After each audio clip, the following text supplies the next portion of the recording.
Bonjour à toutes et à tous. Aujourd'hui, on se retrouve pour une petite vidéo à thème.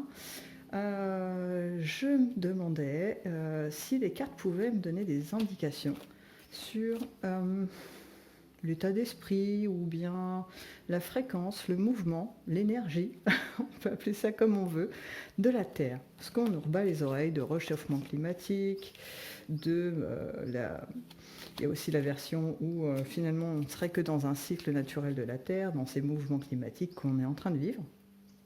Et voir en fait que si les cartes peuvent permettre finalement d'avoir quelques messages à ce propos.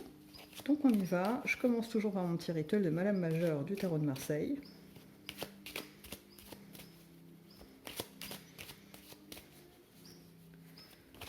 La Terre. Alors je pars sur l'actualité, hein. Je ne suis pas en train de faire des projections. Là pour le coup c'est vraiment maintenant, qu'est-ce qui se passe pour la Terre, notre chère planète. Alors elle nous parle d'eau, hein. Elle nous parle de beaucoup d'eau, de mouvement de l'eau, d'énergie qu'elle fait circuler dans l'eau. Je ne dis pas qu'elle ne s'occupe pas des continents, mais j'ai l'impression que sa circulation d'énergie passe par l'eau à l'heure actuelle, un peu comme si c'était son système veineux, vous voyez, son sang circule, voilà, avec l'eau.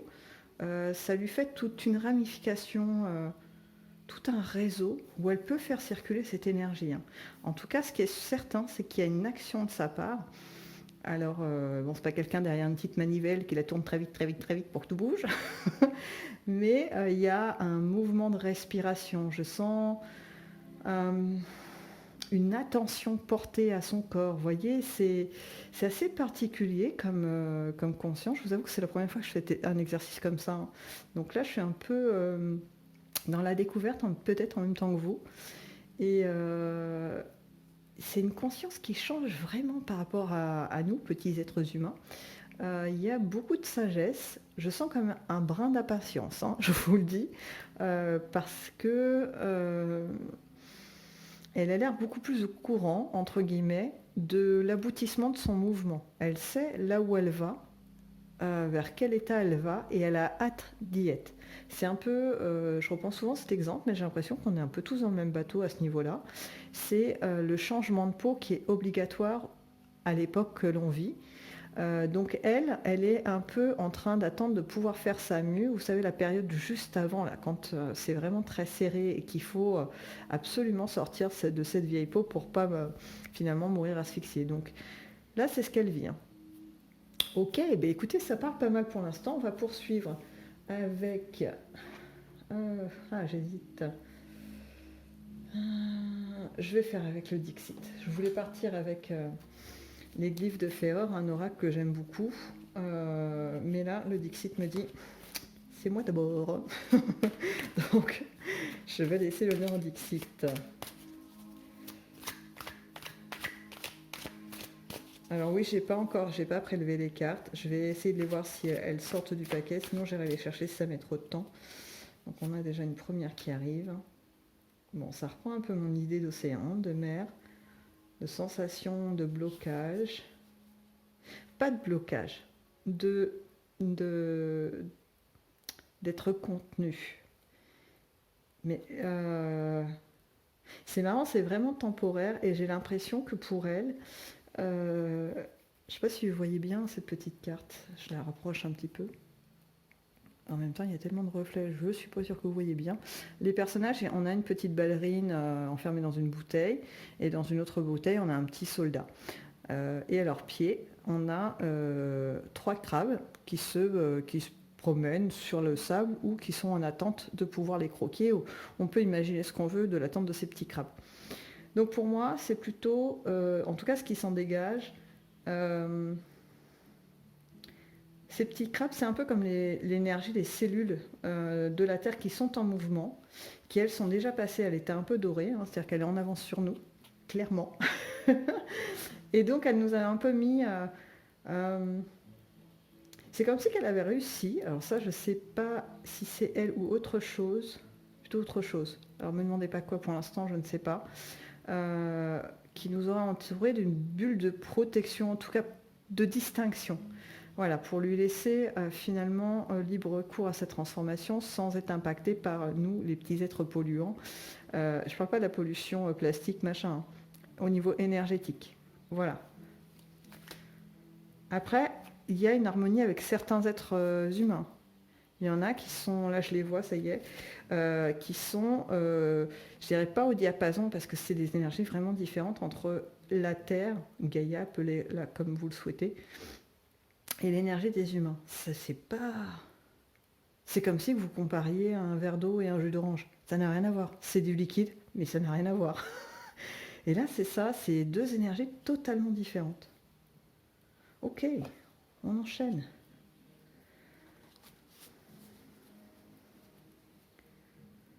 Alors, on a...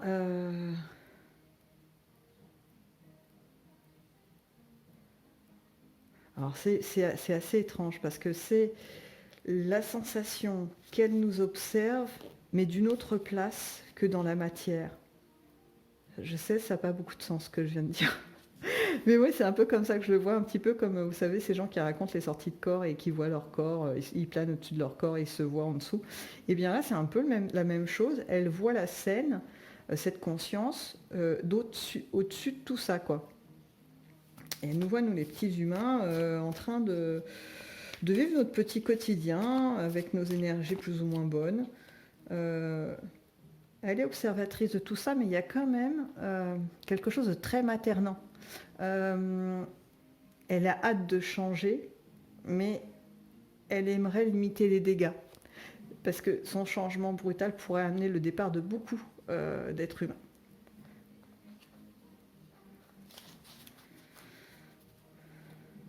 Elle le sait parce que ça a déjà été fait. Alors, peut-être pas elle, mais c'est comme s'il y avait une mémoire d'autres planètes, d'autres astres qui auraient eu ces mutations sans prendre vraiment en considération les êtres qui la peuplaient. Et ça a été, pour le coup, un délestage, un nettoyage profond, puisqu'il ne restait plus grand monde après. Hein. Après, ça s'est reconstruit, hein, ça s'est repeuplé, hein, si on veut, avec d'autres êtres.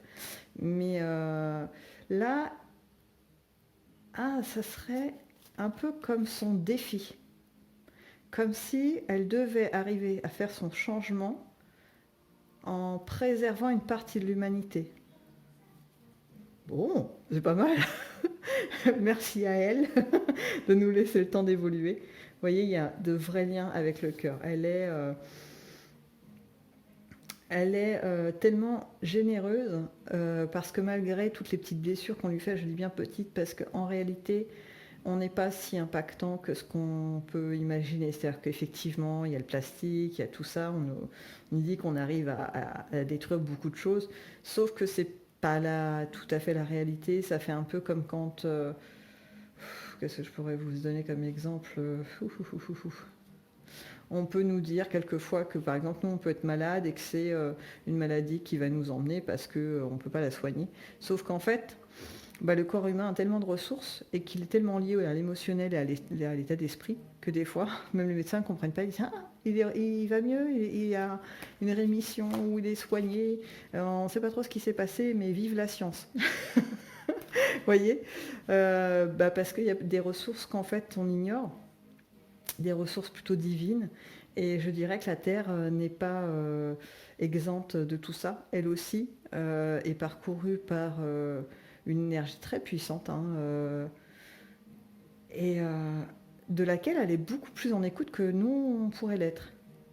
Cette énergie divine qui la parcourt. Ok. C'est très beau, hein, ce qu'on montre. On monte un petit peu pour vous dire les images qui viennent. J'ai un peu comme des ruisseaux de lumière qui l'entourent, mais assez structurés, avec différentes couleurs qui la parcourent sur les terres, dans la mer, autour, dans son atmosphère, etc. C'est vraiment très joli. Je ne peux pas dire autrement. J'essaie de faire au mieux pour vous retranscrire ce que je vois. Donc, c'est ce que cette carte m'a devancé, enfin, très bien. J'allais dire, on revient un petit peu à ce qu'elle vit actuellement et on a vraiment cette image de l'attente de l'éclosion. L'attente finalement de la nouveauté, de la vie renouvelée qui arrive. Elle observe cette renaissance avec une grande sagesse, même s'il y a une petite part d'impatience. Hein. Vous voyez que encore une fois, je vous dis ça, mais peut-être que vous ne voyez pas. Les flots sont pas calmes, hein. Il y a des petites vaguelettes. Eh bien, je pense que c'est de ça qu'il s'agit. Il faut qu'elle arrive à naviguer, à avancer, en se modérant, tout en continuant d'avancer. Oui, c'est ça. Elle ne peut pas s'arrêter, en fait. Non, elle ne peut pas s'arrêter. Bien, on poursuit. Voyons voir si on a autre chose comme information.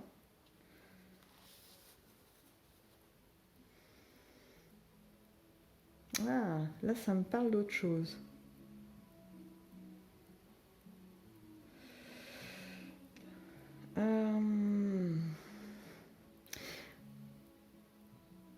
J'ai l'impression que ça part en arrière. On est dans son histoire, de la façon dont elle a été conçue. C'était un peu dans un but comment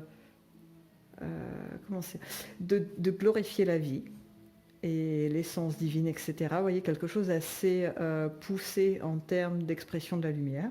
Mais là, je dis comme ça parce que c'est les mots qui me viennent. Hein. Je suis désolée. Et dans tout ça, pour un peu ajouter peut-être de la vie, ajouter du mouvement, vous voyez, quelque chose un peu à dépasser, on a laissé certaines forces, énergies un peu plus obscures s'installer. Et on les a laissées vivoter.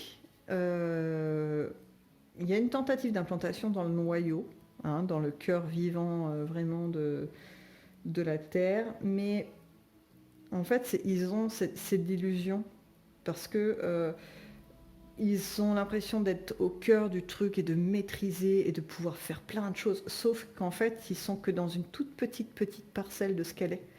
Et c'est un peu comme si vous essayez de vider par exemple un lac avec une petite cuillère et vous dites c'est bon, je vais y arriver au bout d'un moment, de toute façon, voilà, je peux le faire. Sauf que le lac est alimenté par derrière, alors je sais que c'est pas du tout possible, mais enfin c'est l'image que j'ai, par un océan immense sans fin, quoi. C'est-à-dire que le pauvre gars avec sa petite cuillère, bah, il peut y passer sa vie et toutes les générations à venir, quoi, une éternité, et pour autant il n'y arrivera pas. Donc c'est un peu l'idée, c'est que on les a laissés temporairement s'installer. Alors le temporairement, bien sûr, c'est en milliers d'années. Et j'ai l'impression que là, ils ne sont plus indispensables. Elle peut s'en séparer parce que le défi a été relevé. Elle a réussi cette gageure de vie, en fait, à maintenir et à prospérer avec, à la faire grandir, etc. Je sais que ça peut être un peu contradictoire par rapport aux espèces qu'on voit disparaître, que ce soit animales ou végétales, mais c'est nécessaire. Alors, je sais que c'est rude parce que moi-même, hein, la cause animale, tout ça, voilà. Mais là, c'est comme si que ces espèces devaient elles aussi évoluer et que dans la forme où elles étaient, l'évolution ne pouvait pas avoir lieu, ou en tout cas de façon extrêmement limitée, qui de toute façon n'aurait fait que retarder leur disparition. Il y a autre chose qui va se passer. Alors est-ce que, bon, je sais qu'il y a déjà des nouvelles espèces qu'on voit un peu émerger, mais est-ce que c'est pas ça l'idée? Est-ce que la mutation va aussi se retrouver dans son paysage, sa végétation, ses animaux qui la peuplent, et nous-mêmes, hein, par là même. La suite. Alors là, on retrouve les petits imposteurs. Pourquoi me parle-t-elle d'eux?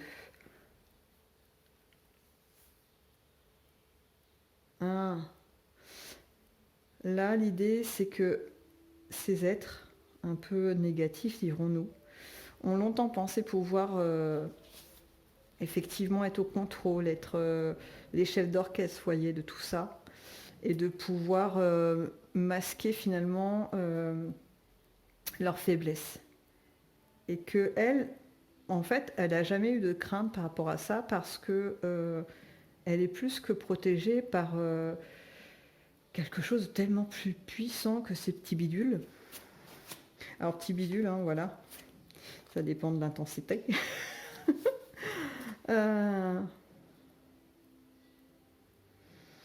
Alors là, me demandez pas, on parle d'union. D'union d'un pôle masculin et d'un pôle féminin. Je ne sais pas ce que ça veut dire. Qu'est-ce que c'est que cette union?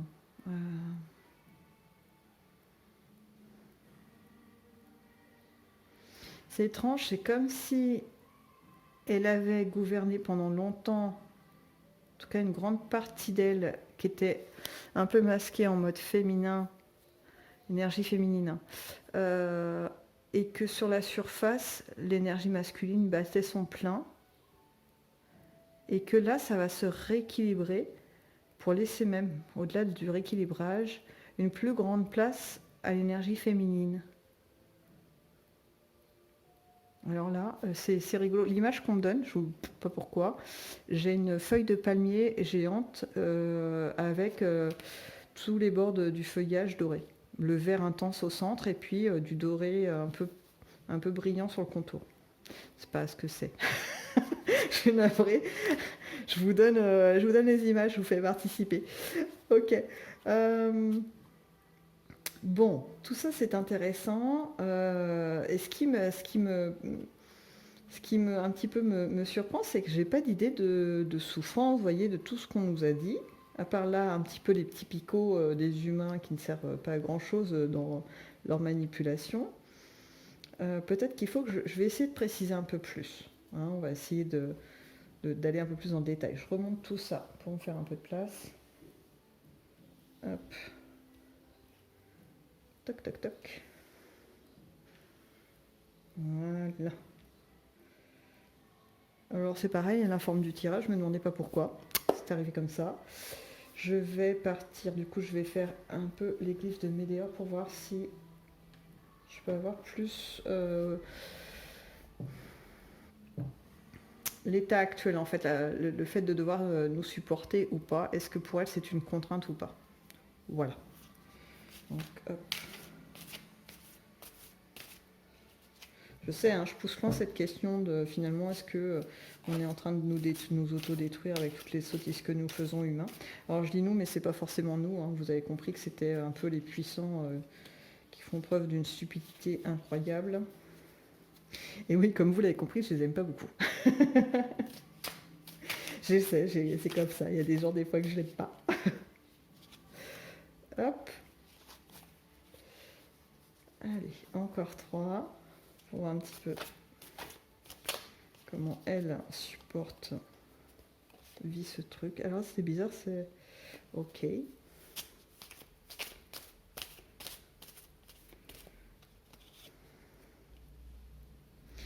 Ok. Bon. Alors c'est parti, j'ai mes 5. J'ai un peu lâché parce que le paquet de cartes qui est quand même assez conséquent, je vous montre un petit peu. Hein. On a quand même de quoi faire. C'est pour ça qu'il est pas mal, j'aime bien cet oracle pour ça. Parce qu'on a toujours de l'info, on peut aller rechercher de l'info.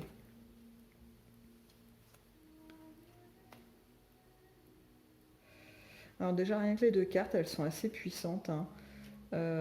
Ouf, ouf, ouf.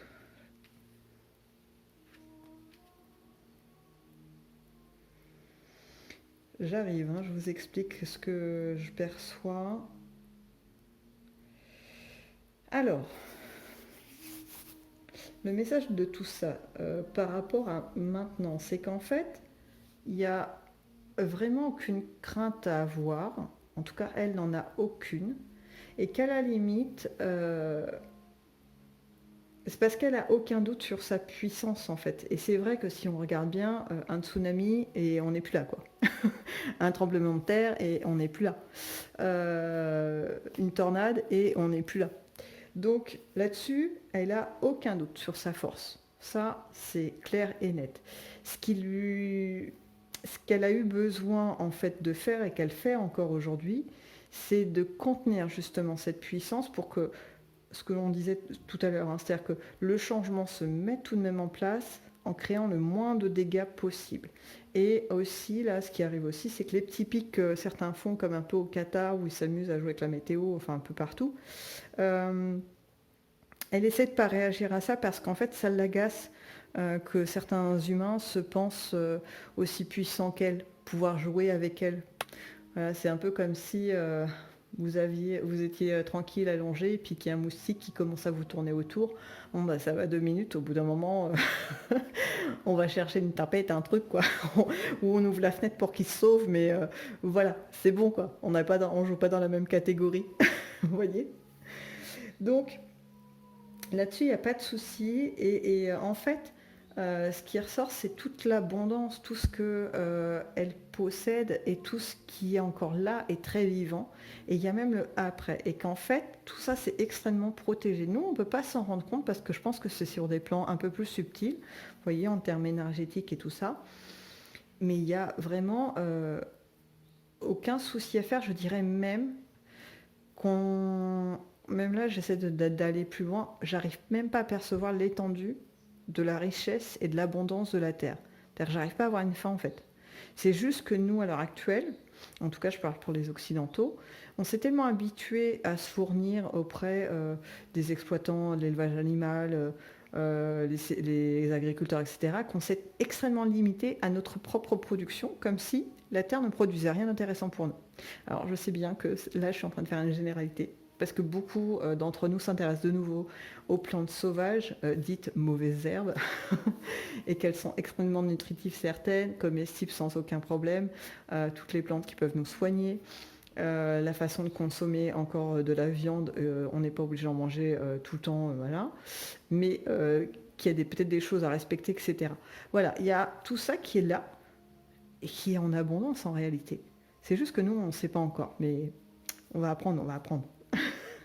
Et c'est ce qui ressort aussi, c'est en fait, il y a une grande confiance dans ce qui est de l'humain.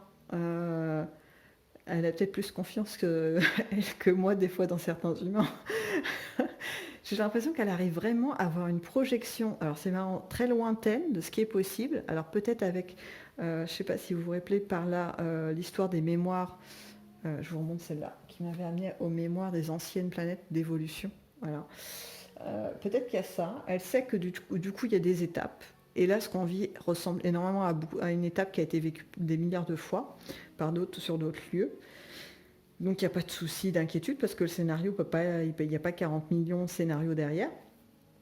Et que donc, elle sait qu'elle va retrouver de la quiétude et peut-être être encore mieux. Et que, quelque part, elle permet aussi